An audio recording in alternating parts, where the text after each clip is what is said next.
Good morning. Today on Spotlight, reopening Michigan and an innovative science, technology, engineering, and math-oriented program for minority women under the leadership of Detroit businesswoman Sharon Madison. We'll get to that a little later in our program.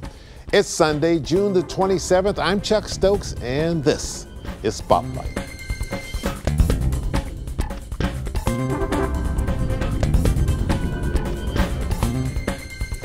We begin today with summer 2021, which is officially underway. And for the first time in over a year, Michigan is pretty much fully open. But does that mean the Great Lakes state and our nation is out of the COVID-19 pandemic woods yet? A few days ago, Channel 7 Action News reporters Kim Russell and Alan Campbell looked at that topic when Governor Gretchen Whitmer rolled out her press conference declaring the Mitten State was back in business. Well, sort of. Effective today, there is no more mask or gathering order. Effective today, there are no more capacity limits indoors or outdoors. Governor Gretchen Whitmer made the announcement. Restrictions are officially lifted. It'll probably never have to be used again under my watch. And I hope no governor in the short term will ever have to even visit these powers. But if they do, they're going to need to act swiftly to save lives just as we did. And that's why I'm going to make sure that governors going forward will have the ability to take action to save people's lives. Our work is not over. And while our cases and our test positivity rate are low, the pandemic has not ended. There are still many people who have not been vaccinated, and we have not yet achieved herd immunity. We're going to have to still be vigilant. We've got more people that need to be vaccinated.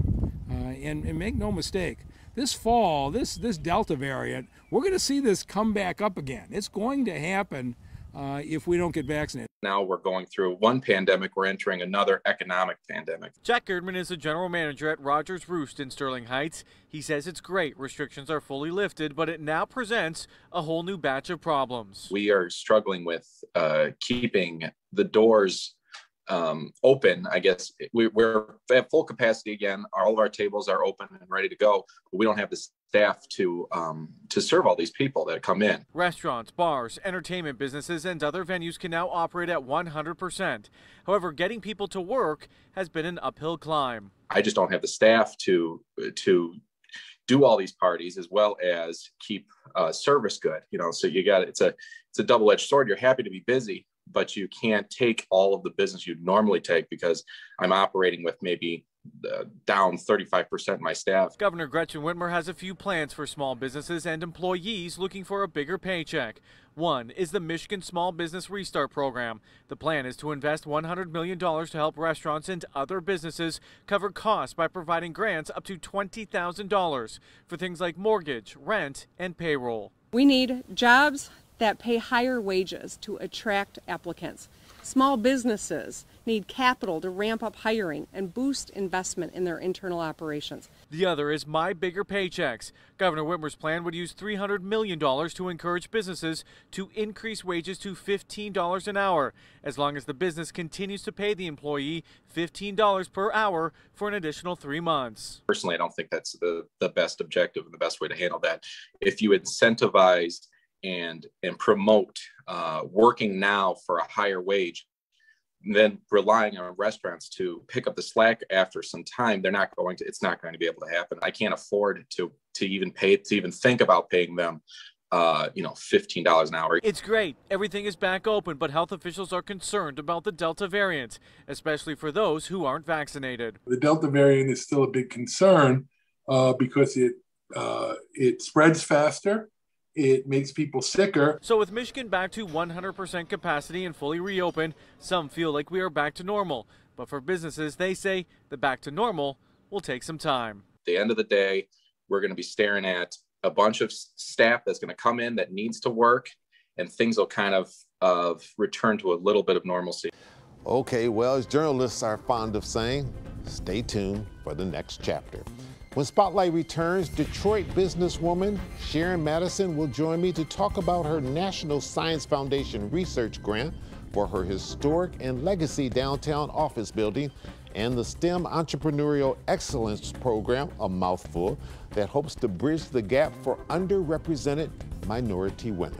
We'll be right back.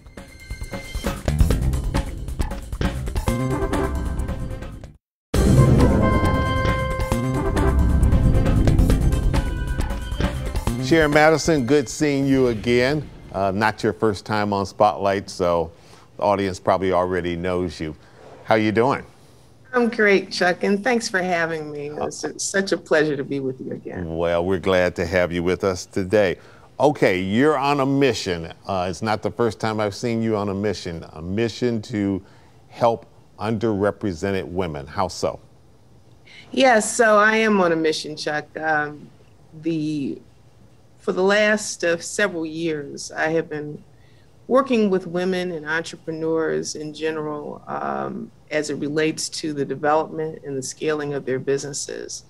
And as you know, I have a particular passion for entrepreneurship and had coming from a family of entrepreneurs. So in 2020, I decided to start a new initiative as it relates to women entrepreneurs in technology in underrepresented groups. And so I started a pilot last year with funding from the National Science Foundation to do just that. All right. And how underrepresented are women in science and engineering in those fields? And is it just women that are underrepresented, or is it just women of color, or both? You know, with the National Women's Business Council, the studies showed that the federal government had a goal of 5% doing business with women, 5% of overall dollars being spent. That was never met then, and it's far from it now. Also, additional studies have shown that as businesses are started, women-owned businesses far outdistance businesses that are started by men. And in that group, women of color and African American women specifically do it much more. However, when you look at the actual revenues and dollars that are being spent with these businesses, you don't even get to a percentage point. Sure. Behind you, I see the word STEEP. What is STEEP? And I know that you recently held a public ceremony in which you recognized, I think it was 25 women that got through the first class, and you're starting another class. Exactly. So back in 2020, I applied for a grant with the National Science Foundation. And that grant was to start a pilot program that I would eventually grow nationally called STEEP. And STEEP stands for STEM Entrepreneurial Excellence Program. And it's specifically looking at underrepresented women, underrepresented minority women in STEM and technology-based businesses. So these 25 women that went through this 18-month program, tell me a little bit about the program. What do they go through? What do they get exposed to? How is their life different from when they started, from when they finish 18 months later? Well, basically, the pilot program is for up to 50 women, and we started the first 25 back in earlier this year. And so the entire, from beginning to end, is 18 months. The first 15 weeks where they actually go through the formal STEEP program, the first cohort of 25 just completed, and we just began the second group last week. All right, and these are not just kids that came out of, just graduated from college necessarily. These are people that are already in various careers, but this is a way to be able to boost them up to another level, correct? Yeah, so, you know, we have representation at all levels in all different groups, from startups to businesses that have been around for 5 to 10 years.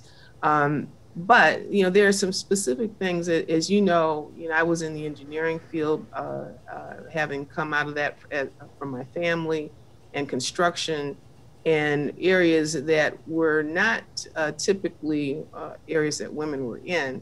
And so these women are experiencing issues that, you know, in need of support to be able to accelerate, to expand, and to actually be able to reach their full potential. So in all those areas, whether or not they're startups, there are some that are startups, there are some that have been in business for a while, and there are others that have been longer periods of time. And so, you know, and so with all of them, the goal is to assist them in the development of their business so they can really scale.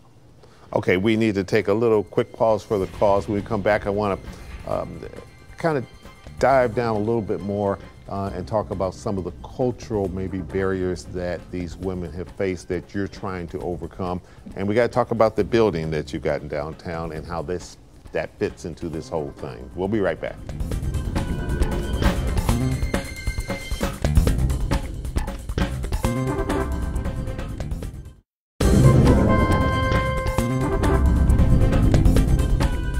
Welcome back to Spotlight, talking to Detroit entrepreneur Sharon Madison.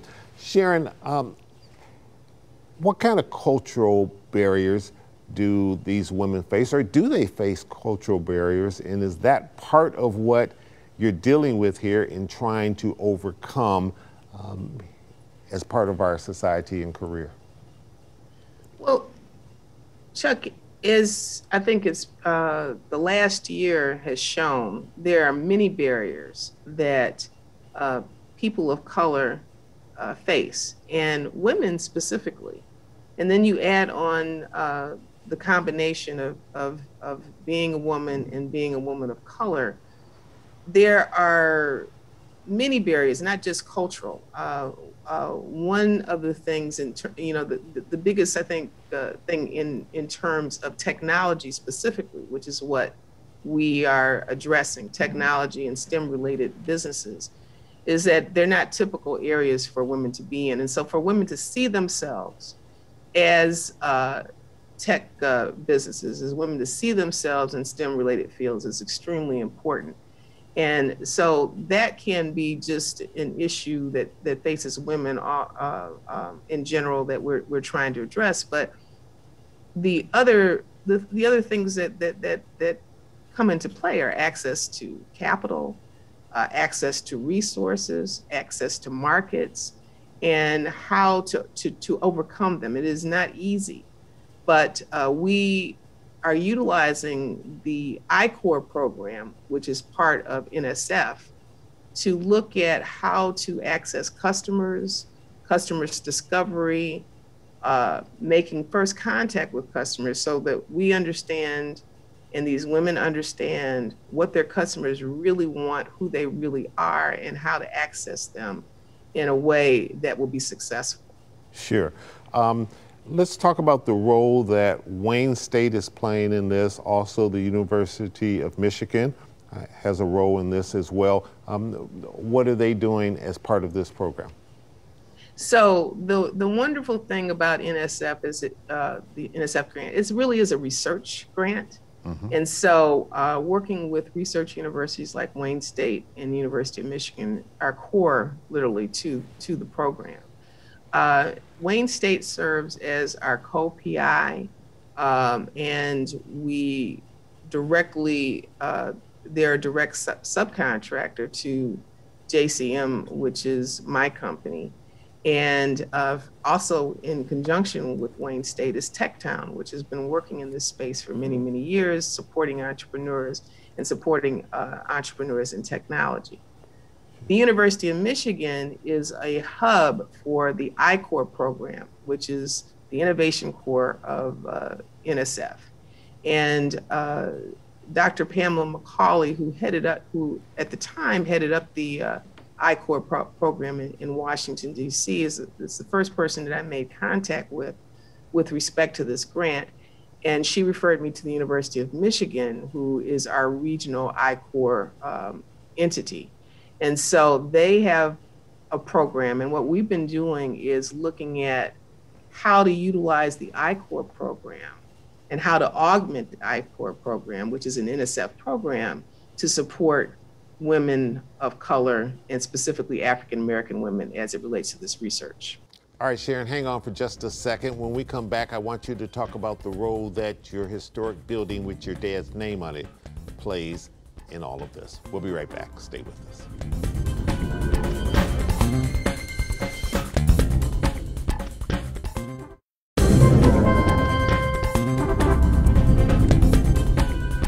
Sharon, you're one of the few African-American women who own a commercial building in downtown Detroit. Might be the only one. You'll have to tell me whether or not there's somebody else that has that distinction. I know that that has to be a challenge, especially before COVID, when commercial real estate was really hot, and there are probably a lot of people who wanted to buy up that building and take it out from up under you. But it's been important to you to be able to hold on to that building and then now use that building, which is part of the name in this grant, to carry on what your dad, who had a wonderful career, what he was about, and would be very supportive of what you're trying to do today. Absolutely. Well, so the Julian C. Madison building, which is owned by my father, I mean, not owned, but named after my father, Julian Madison, who was a consummate entrepreneur, is on Washington Boulevard in downtown Detroit, as you know. And we, for a long time, there was just myself. I think I probably owned my building first, and then Pat Cole also owned property in downtown Detroit. I'm not sure that I know of any other African-American women that own buildings downtown, but there may well be. But we have been here for well over 35 years. And my dad, being an engineer, as you know, but also someone who owned many businesses, from a steel fabricating company to a donut shop, and supported many people in their business endeavors, that sort of rubbed off on me. And so at this point in my life, I'm very interested in assisting all young people and all entrepreneurs in terms of really being successful. And so, the building serves as an entrepreneurial hub now. We have some great businesses in here. I know most people are aware of Bamboo Detroit, which is a co-working space that's been very successful in the city, as well as others. And so our whole goal is to support the entrepreneurial ecosystem. And so we probably have about 200 businesses here right now that are all entrepreneurial with a couple of nonprofits. And we believe that it's very important to support that ecosystem, because this is really the fabric of a city, and Detroit needs that. And so we've been working in that space for a very long time, and I'm very proud of the work that we've done with respect to that. Sure. Sharon Madison, what's next after you get this next group of women through the program? Will you apply for another grant? Will you keep this going, or will you say, okay, I've done what I could do right now in this vein? Well, one of the great things about this program is I've been introduced to some really dynamic people. Dr.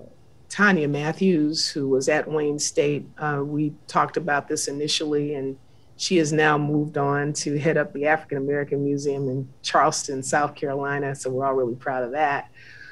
Dr. Marlo Rencher, Dr. Dawn Batts, and Dr. Pamela McCauley, who is now at North Carolina State.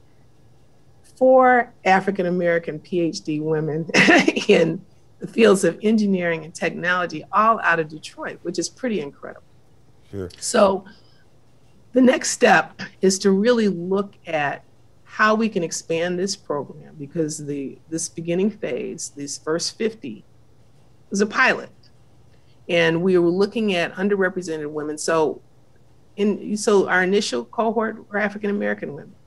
We may be looking at areas that specifically to Latinx women, to indigenous women, to women of all underrepresented groups that are in the fields of technology and STEM related and technology enabled businesses. to grow that ecosystem, because we know that as women succeed, families succeed.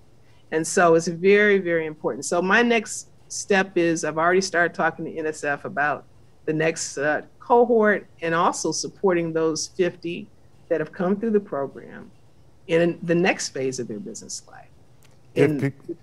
I'm sorry, if people want to get more information about this program, is there a website they can go to?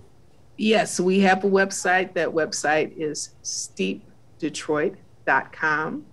And it will give you information in terms of how the program started, what we're doing, and how they can get involved, as well as, we're looking for business-to-business opportunities as well. So there'll be a whole steep of things, literally, that we can actually access, and we're looking forward to that. All right, Sharon Madison, thanks so much for all that you're doing and living up to the model that when you're successful, it's important to reach back and help others follow what you've done in your line of success. So thank you so much. But I can't leave you without asking, how's your mom? My mother is doing great. She turned 95 on June the 5th. Wow. And she is still, as you know, in very deep in following politics, which was her area of expertise. An activist at 95. That's what 95. I live for.